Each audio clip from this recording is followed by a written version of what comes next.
Good morning, class. Good morning, Mrs. Hudson. Welcome to the first day of 8th grade World History. Please turn in your books to page 5,923,236. I'm sorry, page 6. Today, we are going to learn about how we amend the U.S. Constitution. Whoop, whoop! One of my favorite topics. And at the end of class, we're going to have a recap from one of our students. I don't agree with this. It's not right, okay? We need to do something about this. No, we need to do it like this. Gentlemen, please. We all know that the Articles of Confederation is whack.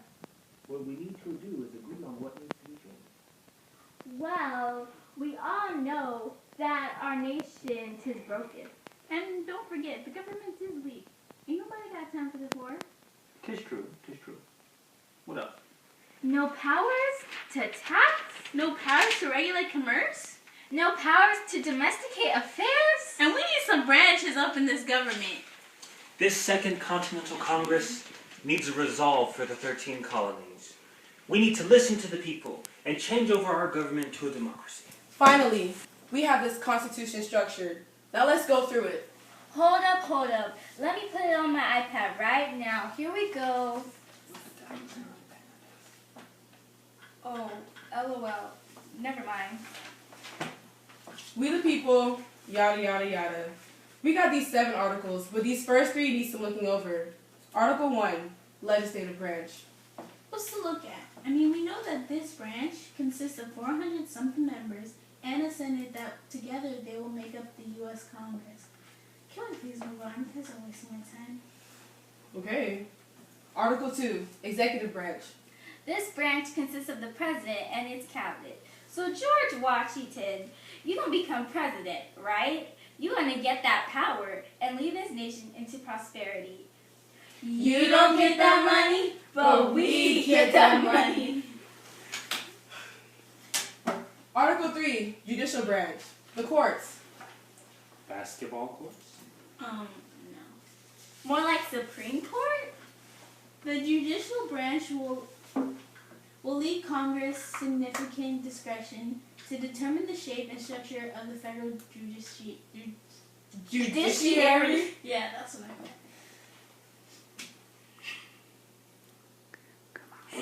What about Article number 3? I got wood to chop and kites to fly. Well, alright then. Article number 4, relationship between states. Cipriana Hudson, Huh? What? since it seems like you were daydreaming during our discussion, could you please come up here and give us a summary of the amendment process to the United States Constitution? Come on up. Sure.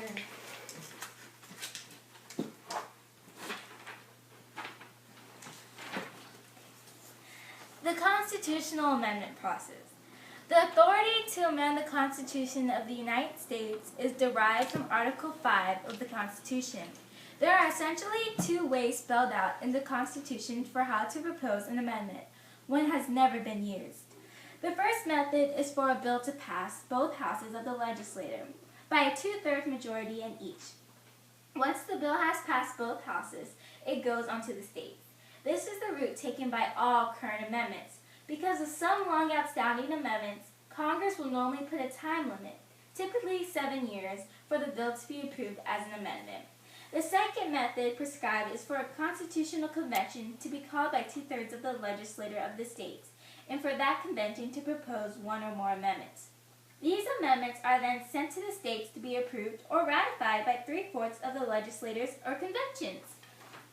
It is interesting to note that at no point does the president have a role in the formal amendment process at all. He cannot veto an amendment proposal nor ratification.